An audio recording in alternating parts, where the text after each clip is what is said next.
Today, sports scientists, trainers, athletes, and coaches put tremendous energy into improving training techniques. But training harder does not always translate into training smarter. Sports injuries are at an all-time high, and burnout is affecting athletes in their prime. Could the problem be not poor training techniques, but the haphazard methods that athletes are using to recover? Today we're going to talk about my 5 top optimum recovery methods. Let's get started.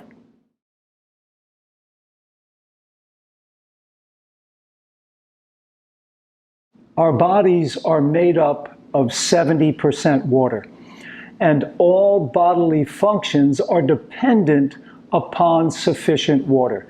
The body cannot absorb salts, nor can it convert simple sugars into glycogen without sufficient water. Sufficient water intake is important before, during, and after your workout. Water has to be given the highest priority in order to recover as speedily as possible. Now, the bathroom scale is going to be your best tool in determining how much water weight you are losing during a workout. Simply weigh in before your workout and after, and you're going to get a good idea. 1 pint of water weighs 1 pound.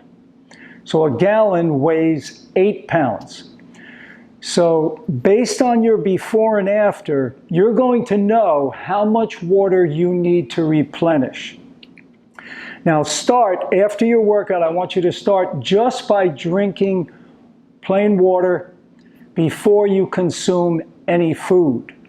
And then another option, as you start to hydrate, when you want to have a smoothie, start to eat some fruit. Blend some fruit with water to meet your hydration needs.